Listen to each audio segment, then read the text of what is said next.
pensé que alguien podía responder por mí mientras yo seguía viva. Eran las 8:12 de la mañana cuando sonó el teléfono. No era un número guardado. Contesté por inercia, con la voz todavía espesa por el café recién hecho. Del otro lado, una mujer habló despacio, como si midiera cada palabra. Señora María Elena Cruz, le llamamos del Centro de Atención Médica de Urgencias. Hubo una pausa breve. Registramos una llamada suya hace 30 minutos solicitando asistencia inmediata. Le dije que no, que debía tratarse de un error. Yo no había llamado a nadie, no había salido de casa, no me dolía nada. La mujer guardó silencio un segundo más largo de lo normal y luego dijo algo que me dejó inmóvil. Su esposo ya autorizó el procedimiento. Sentí un frío seco en el pecho. Mi esposo, Jorge, estaba de viaje. Eso me había dicho la noche anterior. Monterrey, reuniones, regreso en 2 días. Se lo repetí. La mujer volvió a bajar la voz, como si no quisiera que alguien más escuchara. Por eso llamamos, señora. La llamada no la hizo usted desde este número, pero la mujer que llamó se presentó como usted. Dio sus datos, respondió las preguntas como usted respondería, pensó igual que usted. No supe qué decir. Miré mis manos sobre la mesa, el teléfono apoyado contra la oreja, la casa en silencio. Todo seguía en su lugar y, sin embargo, algo ya no encajaba. Le pregunté qué mujer. La respuesta fue simple, casi administrativa. La mujer que habló por usted. Colgué sin despedirme. Me quedé sentada, respirando lento, intentando entender en qué momento alguien había aprendido a tomar decisiones por mí. No con violencia, no con gritos, con naturalidad. Si alguien pudiera decidir por ti sin preguntarte, si alguien hablara por ti con total seguridad, ¿lo notarías a tiempo? No lloré, tampoco levanté la voz. Después de colgar, me quedé sentado unos minutos con el teléfono en la mano, como si fuera un objeto que ya no reconocía. Siempre pensé que en situaciones así una se derrumba, tiembla, se desespera. Yo no. Lo que sentí fue otra cosa, algo más incómodo. Una sensación seca, como cuando algo no encaja y tu cuerpo lo sabe antes que tu cabeza. Me levanté y caminé por la casa. Abrí la ventana de la cocina, dejé que entrara el ruido de la calle, los coches, las voces lejanas.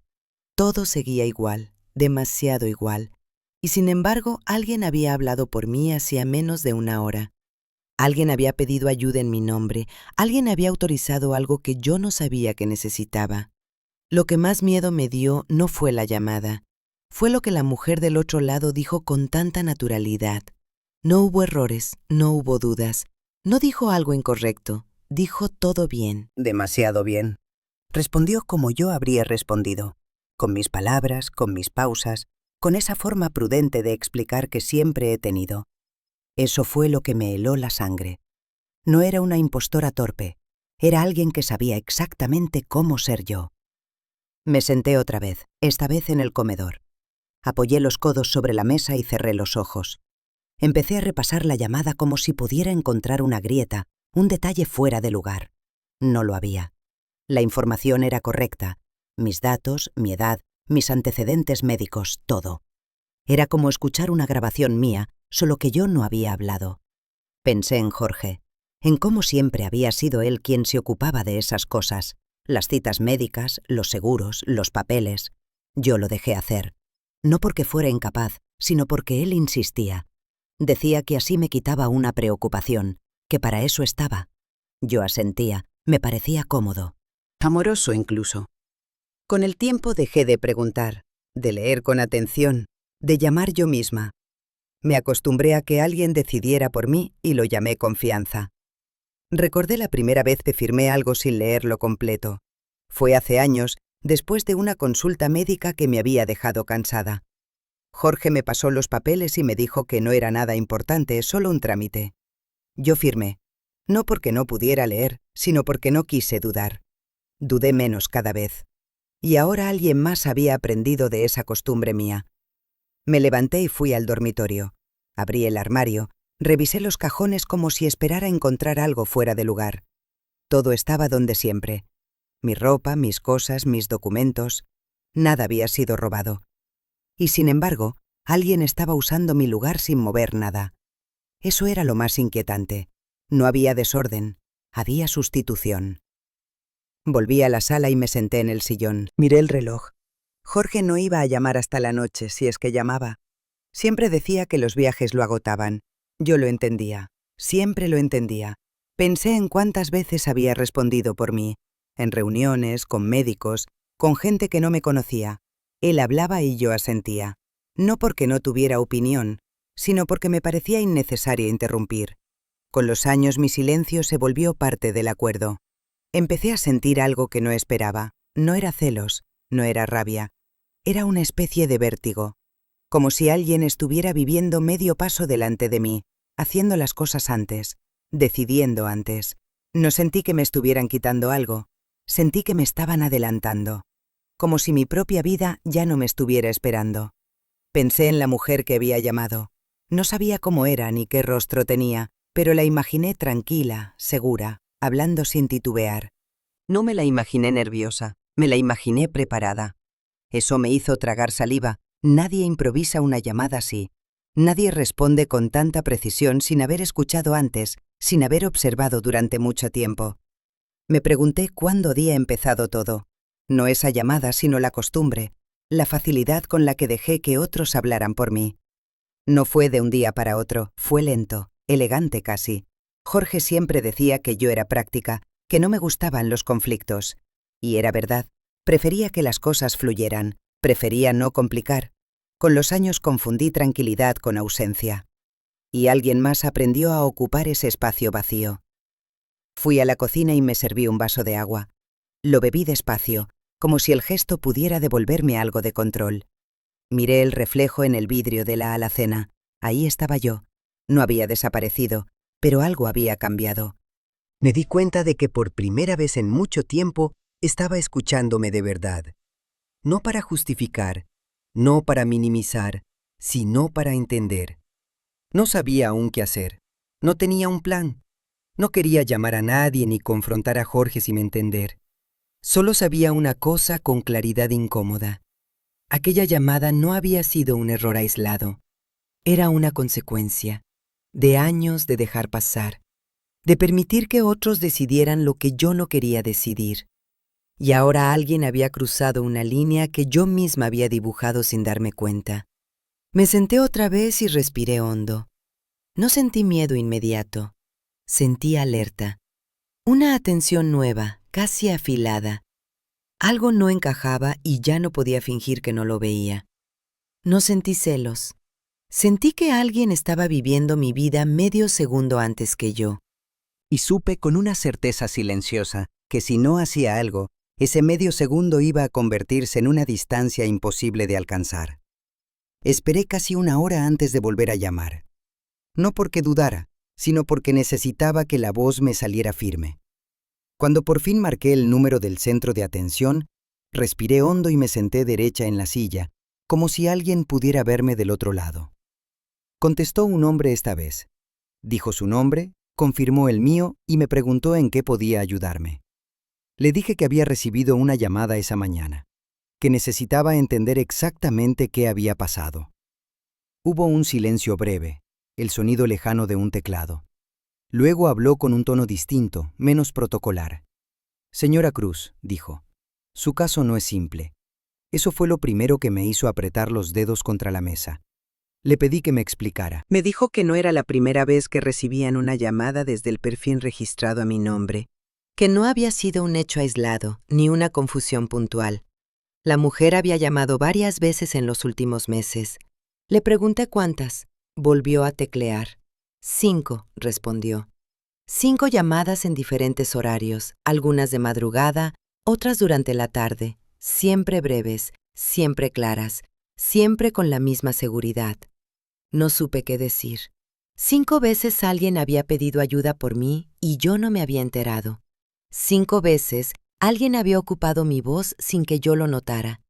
Le pregunté cómo era posible si no verificaban la identidad. El hombre suspiró antes de contestar. Dijo que sí, que hacían preguntas de rutina, datos personales, formas de confirmar, y que en todos los casos las respuestas habían sido correctas. No solo correctas, añadió, coherentes. Eso fue lo que me hizo cerrar los ojos. Coherentes. No aprendidas de memoria, sino dichas como quien sabe exactamente lo que siente. Me explicó algo que no había considerado. En situaciones de estrés, dijo, las personas reaccionan de manera distinta. Algunas se alteran, otras se bloquean, otras se vuelven excesivamente precisas. Y la mujer que había llamado por mí reaccionaba de una forma muy específica. Bajaba la voz, hablaba despacio, se tomaba un segundo antes de responder, como si ordenara sus pensamientos para no entrar en pánico. Sentí un escalofrío recorrerme la espalda. Esa era mi forma de reaccionar. Siempre lo había sido. Cuando algo me asusta, no grito. Me vuelvo más cuidadosa, más controlada. Jorge lo sabía. Lo había visto durante años. Yo misma se lo había explicado más de una vez. No era un rasgo visible. Era una reacción íntima, casi involuntaria. Y alguien la estaba replicando. Le pregunté si habían hablado con mi esposo. Dijo que sí, que él había confirmado los datos, que había autorizado procedimientos menores en mi nombre, explicando que yo estaba indispuesta para hablar. Indispuesta. La palabra me dolió más de lo que esperaba, no porque fuera ofensiva, sino porque era creíble. Yo siempre había confiado en que él hablara cuando yo no tenía ganas. Eso también lo había permitido. Le pedí al hombre que me dijera algo más, cualquier detalle. Dudó. Me dijo que no solían compartir información así, pero que entendía mi inquietud. Me dijo que la mujer nunca parecía confundida, que no preguntaba de más, que sabía exactamente qué decir y cuándo colgar, como si tuviera un guión interno, como si hubiera ensayado no solo las palabras, sino las pausas. Colgué sin agradecer. Me quedé mirando la pared frente a mí, intentando asimilar lo que acababa de escuchar. No era una llamada, no eran 2, eran 5. 5 veces alguien había activado mecanismos de cuidado en mi nombre. 5 veces alguien había decidido que yo necesitaba ayuda sin preguntarme. No sentí rabia inmediata, sentí una tristeza rara, seca, como darse cuenta de que alguien te conoce demasiado bien. Pensé en cuántas veces yo misma había hablado poco cuando estaba asustada, en cuántas consultas médicas había dejado que Jorge respondiera. En cuántas ocasiones había preferido no intervenir para no parecer exagerada. Todo eso había sido observado, aprendido, repetido. La copia no había nacido de la nada, había sido entrenada con mi propia conducta. Me levanté y caminé por la casa otra vez. Esta vez no buscaba desorden, buscaba rastros invisibles. Momentos en los que había cedido mi voz sin darme cuenta. Me di cuenta de algo incómodo. Nadie puede hablar por ti tantas veces si tú no has dejado espacio. Nadie ocupa un lugar que está lleno. Me senté en el sillón y apoyé la cabeza hacia atrás. Cerré los ojos. No quería imaginar a la mujer. No quería darle un rostro todavía. Quería entender el mecanismo. Cómo alguien había aprendido no solo mis datos, sino mis reacciones. Eso no se roba. Eso se observa durante años, desde cerca. Respiré hondo. Por primera vez desde la llamada inicial, sentí miedo de verdad. No un miedo desbordado, sino uno lúcido. El miedo de entender que alguien había estado ensayando mi vida mientras yo la vivía a medias, y que si no hacía algo, seguiría haciéndolo con naturalidad, con la misma seguridad con la que había hablado por mí. Antes de levantarme, me hice una pregunta que no pude esquivar. ¿Cuántas veces alguien habla por ti y tú lo dejas? Esa tarde no busqué mensajes escondidos ni llamadas sospechosas. No abrí el teléfono de Jorge ni revisé conversaciones privadas. No porque no pudiera, sino porque entendía algo con una claridad incómoda. Si había algo ahí, no iba a parecer una traición tradicional. No iba a tener forma de romance. Iba a tener forma de costumbre. Encendí la computadora y entré a su correo, al que siempre había tenido acceso. No por desconfianza, sino porque así funcionábamos. Nunca fue un territorio prohibido. Revisé con calma. No encontré palabras cariñosas, ni citas secretas, ni promesas. Encontré otra cosa. Correos de clínicas, recordatorios de consultas, confirmaciones de autorizaciones médicas, mensajes breves, formales, casi fríos, todos con mi nombre. Leí uno por uno. Algunos tenían años, otros eran recientes. En varios aparecía una frase que me llamó la atención. Autorizado por representante. Ese representante era Jorge. Siempre había sido él. Yo lo había permitido. Firmé más de una vez sin leer con detenimiento. Confié. Pensé que así era más simple, que no hacía falta complicar lo que ya estaba resuelto. Abrí una carpeta que casi nunca tocaba. Documentos médicos, seguros, poderes. Ahí estaban las firmas, las mías. Reconocí cada trazo. No eran falsificaciones, eran reales. Eso fue lo más difícil de aceptar. Nadie había forzado mi mano, nadie me había engañado con violencia. Yo había estado ahí, presente, sonriendo incluso, creyendo que delegar era lo mismo que compartir. Me senté frente a la pantalla y sentí un cansancio profundo, no físico, sino mental. Me di cuenta de que durante años había vivido bajo una luz muy blanca, muy limpia. Todo estaba en orden, no había gritos, no había escándalos, no había secretos evidentes, pero esa claridad tenía algo incómodo. No dejaba sombras donde refugiarse, no dejaba espacio para equivocarse. Todo estaba resuelto antes de que yo pudiera pensarlo. Pensé en cuántas veces Jorge había dicho, yo me encargo, y yo había agradecido. Pensé en cuántas veces me preguntó si confiaba en él, y yo asentí sin dudar. No porque no quisiera decidir, sino porque me había acostumbrado a no hacerlo. Con el tiempo mi ausencia se volvió tan natural que dejó de notarse, incluso para mí. Seguí leyendo correos. En algunos, Jorge explicaba situaciones médicas en mi nombre. Decía que yo me alteraba con facilidad, que prefería que él hablara, que yo estaba de acuerdo. No mentía del todo. Yo sí prefería evitar conflictos. Yo sí dejaba que él hablara cuando estaba cansada. Pero nunca pensé que eso se convertiría en un hábito tan sólido que alguien más pudiera imitarlo. No encontré una historia de amor. Encontré una rutina bien aceitada, un sistema. Todo estaba organizado para funcionar sin mí. Y lo más doloroso fue entender que ese sistema no había nacido de la maldad, sino de la comodidad, de la familiaridad, de años de repetir el mismo gesto hasta que dejó de ser un gesto y se volvió una norma. Me levanté y caminé por el pasillo. Miré las fotos colgadas en la pared. Viajes, celebraciones, cumpleaños. Yo estaba en todas, sonriendo, presente. Y aún así, algo no cuadraba. Era como mirar una imagen bien iluminada y darse cuenta de que falta profundidad. Todo era plano, correcto, previsible. Volví al escritorio y abrí otro documento. Un poder médico que había firmado hacía tiempo.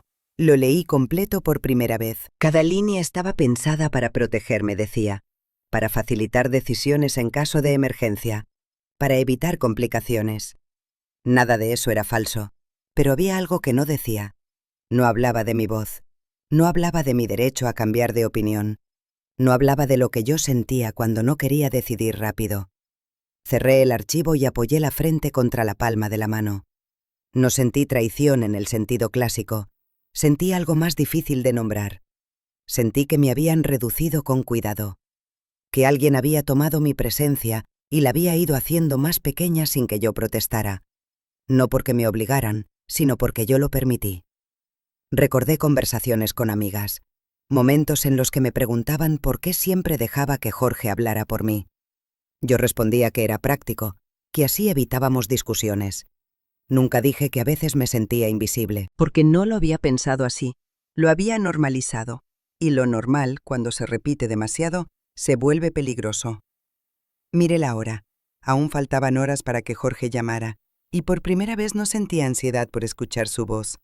Sentí la necesidad de escuchar la mía, de entender en qué momento dejé de ocupar espacio.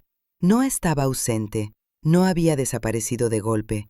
Me habían acostumbrado a desaparecer poco a poco, con gestos amables, con decisiones supuestamente necesarias, con la tranquilidad de que alguien más sabía qué hacer. Me recosté en el sillón y cerré los ojos. La imagen de la mujer que había llamado seguía difusa, pero ya no me obsesionaba su rostro, me obsesionaba el proceso. ¿Cómo alguien había podido aprender a ser yo sin robarme nada físico? Solo observando, solo repitiendo. Solo aprovechando una ausencia que yo misma había permitido. Abrí los ojos y respiré hondo. Algo dentro de mí empezó a ordenarse. No era enojo todavía, era conciencia. La certeza de que aquello no había empezado con una llamada ni con una mujer desconocida. Había empezado mucho antes, el día en que dejé de leer, el día en que dejé de preguntar, el día en que confundí tranquilidad con entrega total. Me incorporé despacio, no sabía aún qué iba a hacer, pero sabía algo con una claridad que ya no podía ignorar. Yo no estaba ausente. Me habían acostumbrado a desaparecer, y esa costumbre, por primera vez en muchos años, estaba a punto de romperse. Llegué al centro de atención sin avisar a nadie. No llamé antes, no pedí cita. Necesitaba ver el lugar con mis propios ojos, recorrerlo sin intermediarios, sentir si algo en el ambiente confirmaba lo que mi cuerpo ya sospechaba. El edificio era sobrio, demasiado ordenado, de esos que parecen diseñados para que nada se salga de control. Vidrios limpios, luces blancas, el olor leve a desinfectante que no molesta, pero tampoco reconforta. Me registré en recepción con mi nombre completo. La mujer del mostrador sonrió, tecleó unos segundos y me pidió que tomara asiento. Dijo que en breve me atenderían. Asentí y caminé hacia la sala de espera. Elegí una silla junto a la pared no porque quisiera esconderme, sino porque desde ahí podía observar sin ser observada. Fue entonces cuando la vi. Estaba de pie, a unos metros de distancia, apoyada contra la pared del pasillo que llevaba a los consultorios. No estaba sentada, no miraba el teléfono, no hablaba con nadie. Simplemente esperaba, de una forma muy específica, con el peso del cuerpo cargado sobre una pierna, la otra apenas flexionada. Los brazos relajados pero no caídos, la espalda recta, aunque no rígida. Respiraba despacio, como quien se obliga a mantenerse tranquila. No era idéntica a mí. Eso fue lo primero que noté. Tenía el cabello un poco más oscuro, recogido de otra manera, el rostro más anguloso, la estatura apenas distinta. Si alguien me hubiera pedido describirla sin contexto, no habría dicho que se parecía a mí, y sin embargo, algo en ella me resultó insoportablemente familiar. La forma de estar, de ocupar el espacio sin invadirlo, de esperar sin impacientarse. Yo me siento así cuando estoy nerviosa, no me muevo de más, no hago ruido. Respiro contando sin darme cuenta, y esa mujer estaba respirando como yo. La observé sin parpadear durante varios segundos. Ella no me miraba. Tenía la vista fija en un punto indefinido del pasillo, como si supiera que en cualquier momento la llamarían, como si conociera el ritmo del lugar. No había tensión en su rostro, pero tampoco confianza. Era una calma entrenada, practicada. Sentí un nudo seco en el estómago. No era rabia, no era curiosidad. Era reconocimiento, no de una cara, sino de un gesto interno. Me di cuenta de que no estaba frente a alguien que me imitaba superficialmente. Estaba frente a alguien que había aprendido a comportarse como yo cuando nadie me ve. Bajé la mirada un instante para tomar aire. Cuando volví a levantarla, la mujer había cambiado apenas de postura. Ahora apoyaba la espalda completa contra la pared, las manos cruzadas frente al cuerpo. Un gesto que yo hago cuando necesito sentir control. Lo he hecho toda mi vida. No es algo que se note, es algo que se siente. No me acerqué, no pregunté su nombre, no hice ningún movimiento brusco. Entendí en ese instante que confrontarla sería un error. Ella estaba ahí porque sabía estar, porque sabía esperar, porque conocía las reglas no escritas del lugar y del papel que ocupaba. Si yo irrumpía, le daría algo que no merecía, un escenario. Seguí observando. Noté que cuando una enfermera pasó cerca, la mujer inclinó apenas la cabeza con una cortesía mínima suficiente. Yo hago lo mismo. No sonrío de más. No quiero parecer necesitada, solo correcta. Ese gesto me dolió más que cualquier palabra. Pensé en todo lo que había leído los días anteriores, en los correos, en las autorizaciones, en las llamadas. De pronto, todo adquirió una forma concreta. No era una idea abstracta, no era una suposición.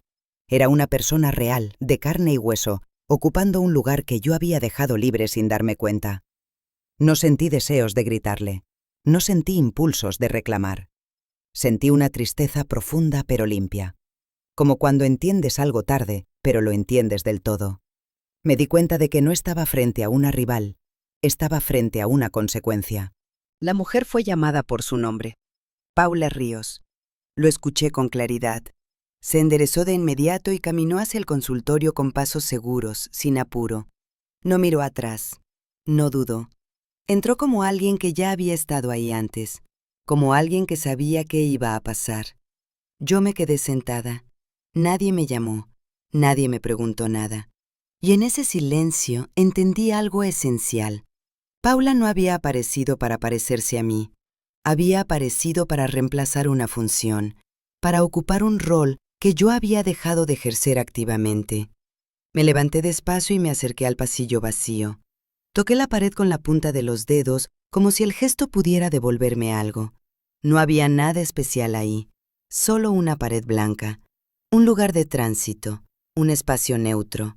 Y sin embargo, ese había sido el escenario donde alguien había aprendido a ser yo sin serlo. Regresé a la sala de espera y tomé mi bolso. Nadie me detuvo. Nadie me preguntó si necesitaba algo. Salí del centro con una calma que me sorprendió. Afuera el aire era más cálido. El ruido de la calle me devolvió al presente. Caminé unos metros sin rumbo fijo. No sentía urgencia. Sentía claridad.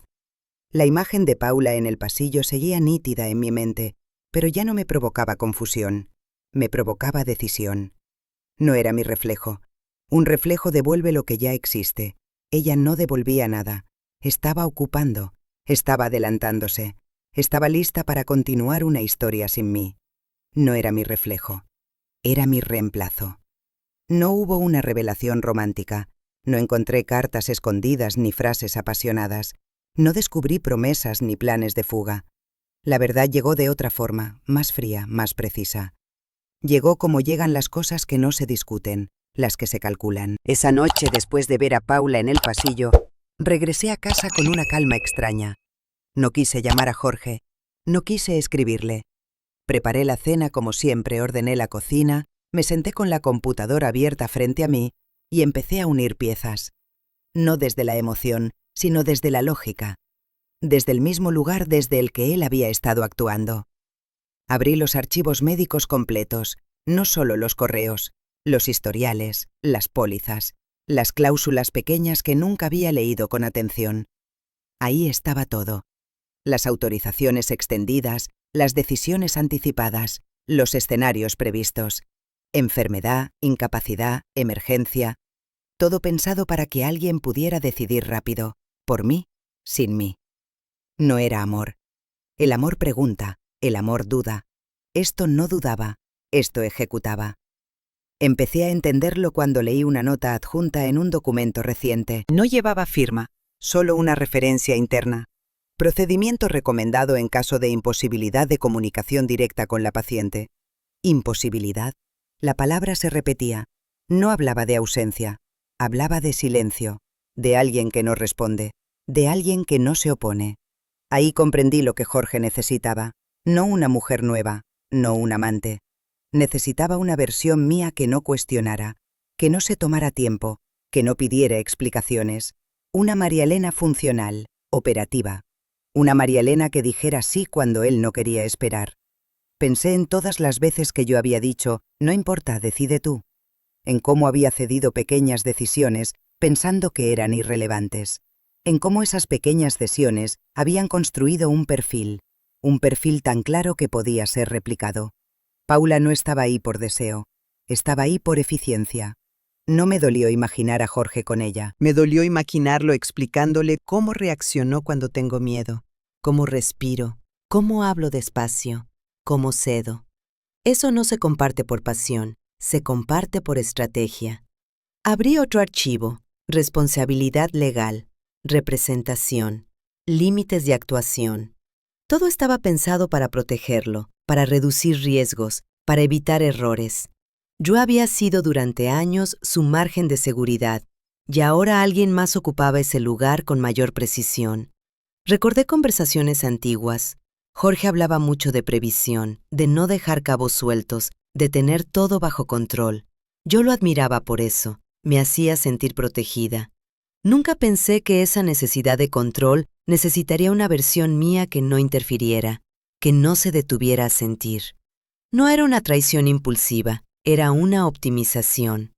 Sentí una presión en el pecho, pero no lloré. Me di cuenta de que el dolor que sentía no venía del engaño, sino del reemplazo silencioso. No me habían apartado por desamor, me habían apartado por inconveniente, porque a veces yo dudaba, porque a veces quería hablar, porque a veces necesitaba tiempo. Paula no necesitaba tiempo. Paula seguía un guión. Pensé en el día en que Jorge me pidió ampliar una autorización médica. Dijo que era por tranquilidad, que así, si pasaba algo, no habría demoras. Yo firmé. No pregunté qué pasaba si yo estaba consciente pero no de acuerdo. Nunca se me ocurrió que ese escenario también existía. La verdad no era escandalosa, era administrativa, fría, exacta, y por eso dolía más. No había drama que denunciar, había un sistema funcionando sin mí. Me levanté de la silla y caminé hasta el espejo del pasillo. Me miré con atención, no para buscar defectos, para reconocerme. Ahí estaba yo, con mis pausas, con mis silencios, con mis dudas. Todo eso que había sido visto como un problema a resolver. No era que Jorge quisiera borrarme, quería evitarme, evitar mis preguntas, evitar mis tiempos, evitar mis límites. Y para eso necesitaba a alguien que pudiera actuar como yo sin serlo. Alguien que no tuviera historia, ni memoria emocional, ni derecho a cambiar de opinión. Me senté de nuevo y respiré hondo. No sentí odio. El odio distrae. Sentí claridad. Entendí que lo que estaba en juego no era mi matrimonio, sino mi capacidad de decidir, mi derecho a incomodar, a decir espera, a decir no. Pensé en Paula otra vez, en su postura en el pasillo, en su calma entrenada. No era culpable de todo. Había aceptado un rol diseñado por alguien que conocía demasiado bien mis hábitos. Eso no la absolvía, pero explicaba su presencia. Miré el reloj. Era tarde.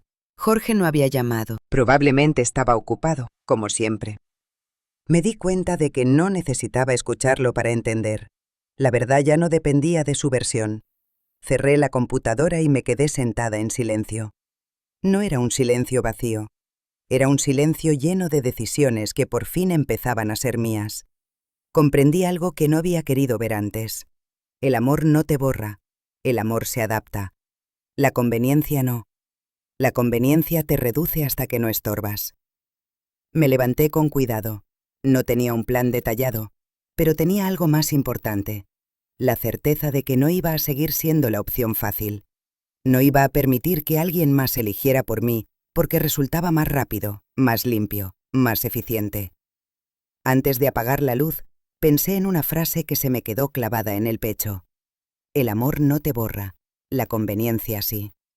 Y supe que a partir de ese momento no iba a volver a confundirlas. Volví al centro 2 días después, no porque necesitara confirmar nada, sino porque necesitaba cerrar algo dentro de mí. Esta vez no fui temprano, fui a media mañana, cuando el lugar ya estaba en movimiento, cuando la gente entra y sale y nadie presta demasiada atención a nadie. Me vestí sencilla como siempre, no quería llamar la atención, quería pasar desapercibida en un lugar donde, irónicamente, alguien había aprendido a ser yo. Me senté en la misma sala de espera, elegí otra silla. Cambiar pequeños detalles me ayudaba a recordar que seguía siendo dueña de mis decisiones.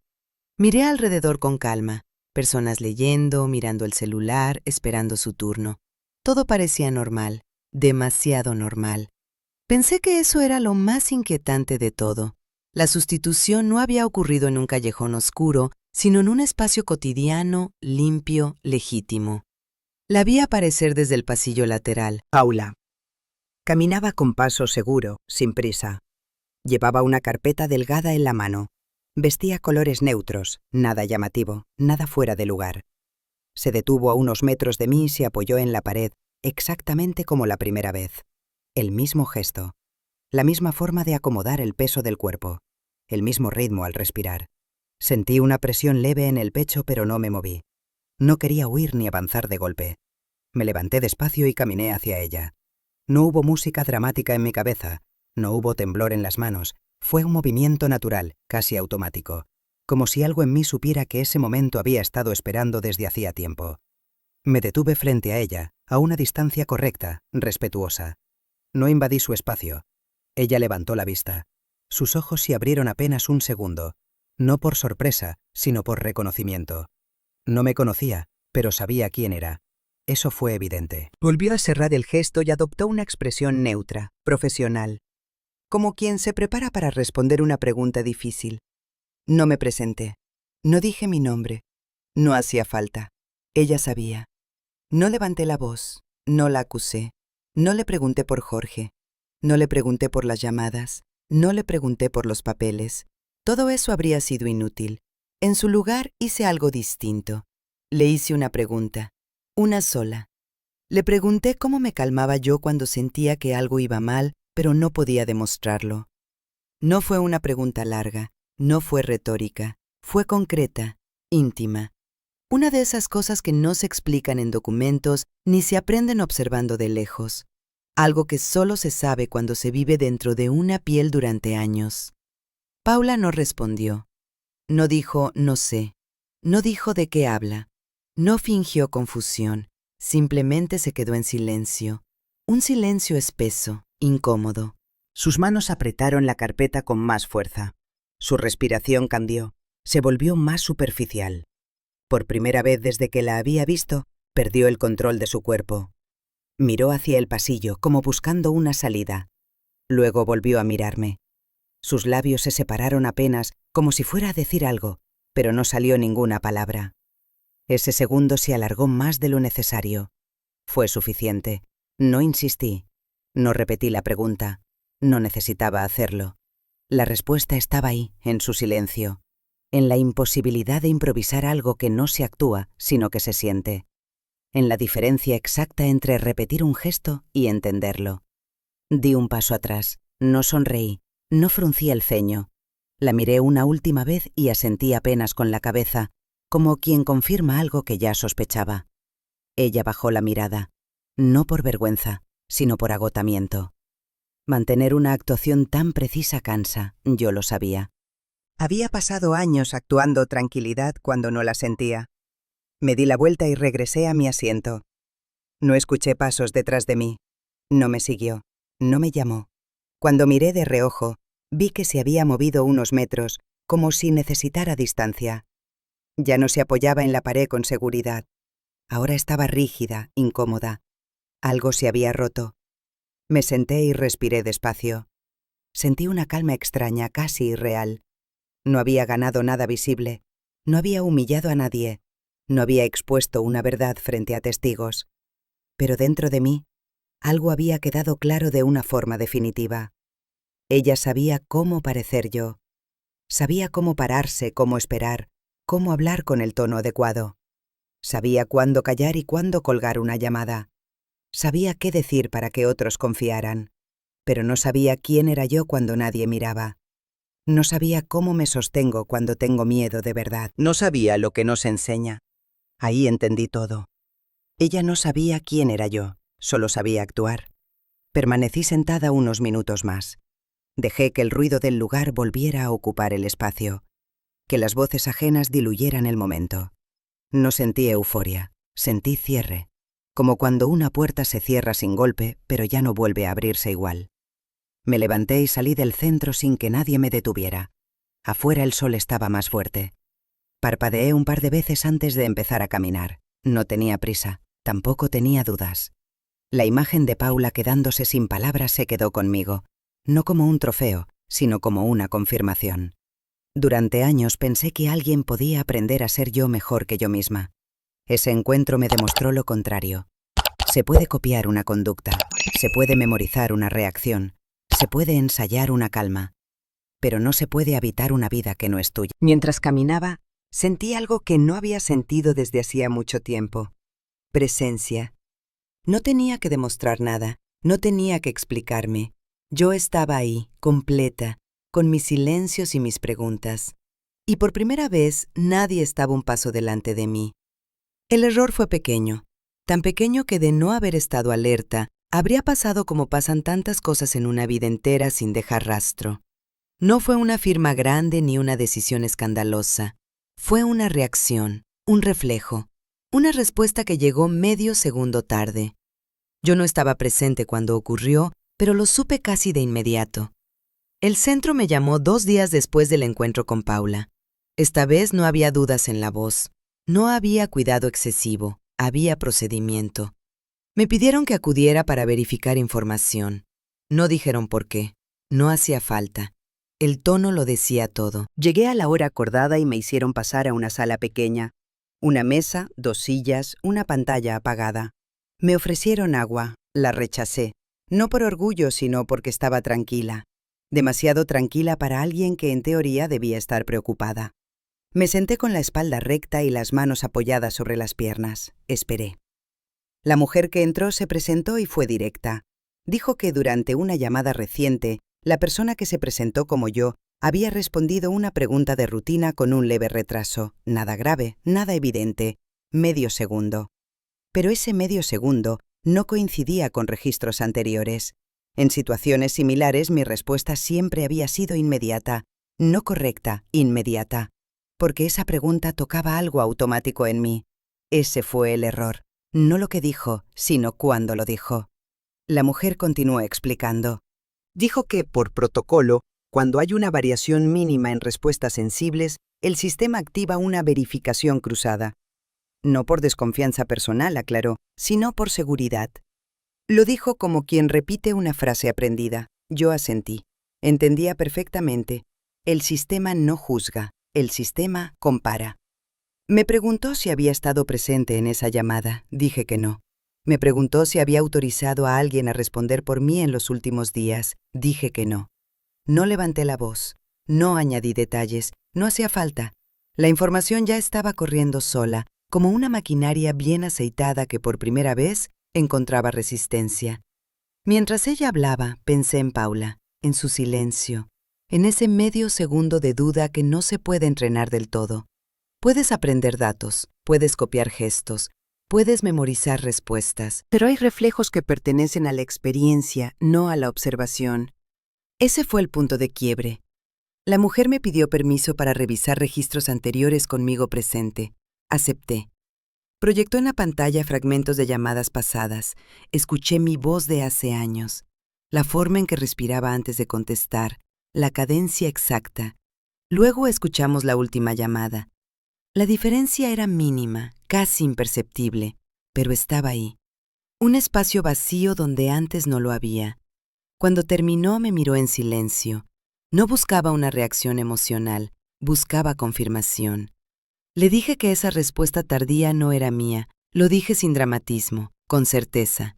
Ella tomó nota, asintió. Me explicó que a partir de ese momento, todas las autorizaciones quedaban suspendidas hasta completar la verificación completa, que se notificaría a los representantes registrados. Jorge. Salí del centro con una sensación extraña, no de victoria, de alineación. Las cosas empezaban a encajar sin que yo empujara. El sistema que había funcionado durante años en mi ausencia, ahora se detenía ante mi presencia. Esa misma noche Jorge llamó. No esperó hasta tarde como solía hacerlo, llamó temprano, demasiado temprano. Contesté. Su voz sonaba tensa, no fingía cansancio, no hablaba de reuniones, fue directo. Dijo que había recibido una notificación del centro. Preguntó si yo había ido. Dije que sí. Hubo un silencio incómodo. Luego empezó a hablar rápido, demasiado rápido. Dijo que todo debía ser un malentendido, que esos protocolos eran exagerados, que siempre complicaban las cosas sin necesidad, que yo sabía cómo funcionaba el sistema. Yo lo escuché, no lo interrumpí. No porque estuviera de acuerdo, sino porque necesitaba oír hasta dónde llegaba. Por primera vez en años, Jorge perdió el control del tono. No gritó, pero la prisa lo traicionó. Empezó a dar explicaciones que yo no había pedido, a justificar decisiones que yo no había cuestionado en voz alta. Dijo que todo lo había hecho por mi bien, que solo quería evitar problemas, que no entendía por qué ahora todo se estaba volviendo tan difícil. No respondí de inmediato. Dejé que terminara. Cuando hubo una pausa le dije algo simple. Le dije que el centro había detectado una inconsistencia. Nada más. No mencioné a Paula. No mencioné la llamada. No mencioné el medio segundo. No hacía falta. Él sabía. El silencio del otro lado fue distinto, más pesado, más largo. Lo escuché respirar.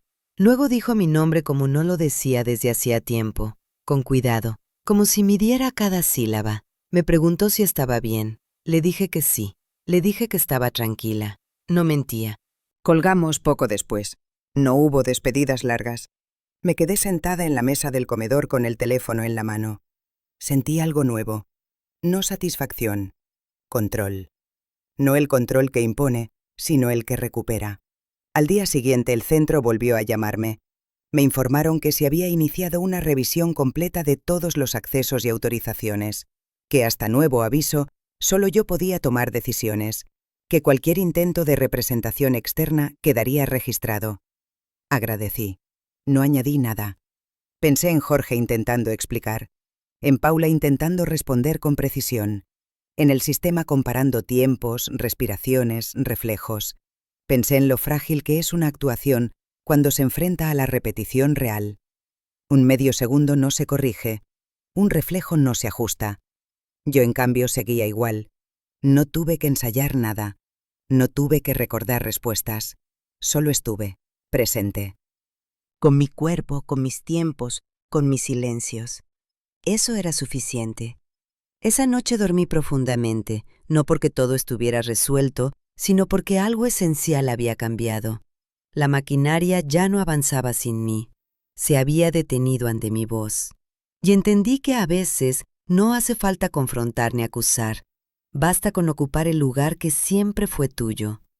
Jorge había perdido el control porque el plan dependía de la fluidez, de la ausencia de fricción, de que nadie se detuviera a mirar de cerca. Yo, en cambio, no necesitaba controlar nada, solo necesitaba estar. Y por primera vez en mucho tiempo, el sistema entero lo había notado. La caída no hizo ruido. No hubo discusiones en voz alta, ni escenas que llamaran la atención de nadie. No hubo puertas cerrándose de golpe, ni frases lanzadas para herir. Todo ocurrió en silencio, como ocurren las cosas que ya no necesitan explicación. El centro me llamó una mañana para confirmar lo que ya intuía. Las autorizaciones quedaban oficialmente suspendidas. La representación había sido retirada. A partir de ese momento, cualquier decisión debía pasar únicamente por mí. Me lo dijeron con un tono neutro, profesional, como si estuvieran hablando del clima. Agradecí y colgué. No sentí alivio inmediato, sentí algo más profundo, un peso que se desplazaba del lugar. No llamé a Jorge para informarle, no era necesario, él lo sabía. Se había dado cuenta desde el momento en que el sistema dejó de responderle con la facilidad de antes, desde que ya no bastaba con explicar, desde que tenía que esperar. Jorge nunca fue paciente, y ahora todo lo obligaba a serlo. Paula dejó de aparecer, no volvió al centro, no volvió a llamar. Su nombre desapareció de los registros activos como si nunca hubiera estado ahí. Nadie me preguntó por ella, nadie me pidió una versión. La sustitución se deshizo con la misma discreción con la que se había construido, sin despedidas, sin explicaciones públicas, como si el plan, al fallar, hubiera dejado de ser útil. Durante días, la casa estuvo en un equilibrio extraño. Jorge hablaba menos, observaba más. Me preguntaba cosas que antes daba por sentadas. Yo respondía con calma. No lo hacía para provocarlo, lo hacía porque ya no tenía prisa. La urgencia había sido su herramienta. Ahora el tiempo jugaba a mi favor. Una tarde recibí la llamada de Andrés, mi hijo. Hacía semanas que no hablábamos con tranquilidad. Vivía en otra ciudad, con su propia vida, sus propios problemas. Me preguntó cómo estaba. Le dije que bien. Hubo una pausa. Luego me preguntó si podía pasar a verme el fin de semana. Acepté. Cuando llegó lo noté distinto, más atento, más serio. Nos sentamos en la cocina, como cuando era niño y venía a contarme algo importante. Me miró durante un rato largo antes de hablar. No sabía por dónde empezar. Yo tampoco lo apuré. Al final me preguntó algo que no esperaba, pero que tenía sentido. Me preguntó por qué nunca había dicho nada. No sobre Paula, no sobre el centro, sobre mí, sobre las decisiones, sobre los silencios. Me lo preguntó sin reproche, sin acusación, con curiosidad honesta. ¿Por qué nunca hablaste? La pregunta quedó suspendida entre nosotros. No me defendí, no busqué justificarme. Lo miré y le respondí con la verdad más simple que encontré. Le dije que pensé que amar era aguantar, que amar era ceder, que amar era no complicar. Le dije que durante años creí que si no levantaba la voz todo estaría bien. Andrés bajó la mirada, asintió despacio. No dijo que estaba mal, no dijo que estaba bien, solo escuchó. Eso fue suficiente. En ese momento entendí que no necesitaba que nadie me diera la razón. Necesitaba nombrar lo que había sido, sin adornos. Le conté algunas cosas, no todas. No para proteger a Jorge, sino para protegerme a mí. No quería convertir mi historia en un ajuste de cuentas. Quería que fuera un punto de partida distinto. Andrés me escuchó sin interrumpir. Al final me tomó la mano. Fue un gesto pequeño, pero distinto. No era el gesto del hijo que consuela a la madre, era el gesto de alguien que reconoce a la persona frente a él. Después de que se fue, me quedé sentada en la cocina con una sensación nueva. No era tristeza, era dignidad recuperada. No porque hubiera ganado algo externo, sino porque había dejado de esconderme de mí misma. Jorge siguió viviendo en la casa durante un tiempo, no se fue de inmediato. No hubo expulsión ni ultimátum. Él caminaba por los espacios con cautela, como quien sabe que algo cambió, pero no entiende del todo qué. Yo ya no me movía para adaptarme a su ritmo, me movía al mío. Eso lo descolocaba más que cualquier reproche. No lo enfrenté, no lo acusé, no le pedí explicaciones, no porque no las mereciera, sino porque ya no las necesitaba. La verdad se había mostrado sola, sin gritos. El sistema había hablado. Las decisiones habían vuelto a mí. El resto era ruido. Una noche, mientras cenábamos en silencio, Jorge intentó decir algo. Empezó una frase y se detuvo. Yo no lo miré. Seguí comiendo. Ese gesto fue más claro que cualquier discurso. Ya no estaba dispuesta a ocupar el lugar de siempre, el lugar de la que espera, la que cede, la que aguanta. Con el tiempo entendí que la caída no fue la de él, fue la de una dinámica que ya no se sostenía. Cuando alguien deja de ocupar el espacio que le asignaron, todo el sistema se desarma. No hace falta empujar, basta con no sostenerlo más. Paula nunca volvió a cruzarse en mi camino. A veces me pregunté qué habría sido de ella, si habría entendido en qué se había metido, si se habría sentido usada o simplemente descartada. No era mi historia seguirla, yo tenía otra tarea, volver a estar. Un día, ordenando papeles, encontré una copia vieja de una autorización médica. La miré un momento y luego la rompí con calma, no con rabia, con intención. Era un gesto pequeño pero definitivo. Nadie volvería a decidir por mí en nombre del amor malentendido. Cuando pienso en todo ahora, no veo un gran escándalo. Veo una serie de silencios que dejaron de serlo. Veo una pregunta que llegó tarde pero llegó. Veo una respuesta que no necesitó defensa, porque pensé que amar era aguantar. Y me equivoqué. Amar no borra, amar no adelanta, amar no decide por ti, amar acompaña. Todo lo demás es costumbre disfrazada. La caída fue silenciosa, y por primera vez ese silencio no me apagó, me sostuvo. No busqué venganza, no la necesitaba. Tampoco quise ganar nada a costa de nadie. Lo único que hice fue volver a mi lugar, a mi ritmo, a mi voz. Durante años creí que volver significaba retroceder. Hoy sé que volver, a veces, es avanzar por primera vez. Empecé por cosas pequeñas. Contesté yo el teléfono cuando sonaba, no para demostrar nada, sino para escucharme. Fui yo quien pidió las citas, yo quien hizo las preguntas incómodas, yo quien firmó los papeles después de leerlos completos. No sentí miedo, sentí algo mucho más estable, presencia. Nadie me aplaudió por hacerlo, nadie lo notó de inmediato, y eso estaba bien. No estaba recuperando poder para mostrarlo, sino para vivirlo. Cada decisión tomada por mí era una reparación silenciosa. Cada sí y cada no pronunciados a tiempo me devolvían algo que había cedido sin darme cuenta. No volví a ser la misma, pero tampoco quise ser otra. No necesitaba reinventarme. Solo necesitaba ocupar el espacio que siempre había sido mío. Comprendí que nadie debería sobrevivirte mientras tú sigues viva. Nadie debería hablar por ti con más seguridad que tú misma. Nadie debería decidir tu cuerpo, tu tiempo, tu historia, como si no estuvieras. Hoy camino más despacio, leo todo, pregunto todo, me escucho incluso cuando incómodo. No porque me haya vuelto dura, sino porque dejé de desaparecer para que otros se sintieran tranquilos. Aprendí que la paz que se construye sobre el silencio propio no es paz, es ausencia. Si al escuchar esta historia sentiste algo en el pecho, quiero decirte una cosa. No estás exagerando. Si alguna vez te quedaste callada para no molestar, para no complicar, para no perder a alguien, te entiendo. Yo también lo hice. Si alguna vez alguien decidió por ti y lo dejaste pasar, dale like a este video. Si alguna vez sentiste que tu voz llegaba tarde, cuéntamelo en los comentarios. Me encantaría leerte. Y si crees que nunca es demasiado tarde para volver a ocupar tu lugar, suscríbete al canal, porque mientras sigas viva, tu historia te pertenece y nadie, absolutamente nadie, debería vivirla en tu lugar. Antes de terminar, quiero pedirte algo con calma, no como una obligación, sino como una invitación sincera.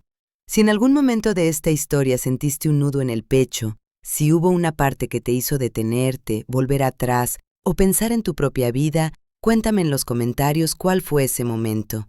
No para juzgar, solo para reconocerlo. A veces ponerlo en palabras ya es un primer paso. Si alguna vez te quedaste en silencio para no incomodar, si dejaste que alguien decidiera por ti porque parecía más fácil, dale like a este video. No como apoyo al canal, sino como un gesto hacia ti misma, hacia ti mismo. Si crees que esta historia puede ayudar a alguien más, a una persona que todavía no se atreve a escuchar su incomodidad, compártela. A veces una historia llega justo cuando alguien la necesita. Y si te quedas por aquí, si quieres escuchar más relatos como este contados desde adentro, sin gritos ni exageraciones, suscríbete al canal. Me ayudará a seguir contando historias que no siempre se dicen en voz alta. Dime también desde dónde estás viendo este video. Me gusta saber hasta dónde llegan estas palabras y recordarnos que aunque estemos en lugares distintos, muchas veces sentimos lo mismo. Gracias por escuchar hasta el final. Mientras sigas aquí, tu voz importa. Y nunca es tarde para volver a ocupar tu lugar.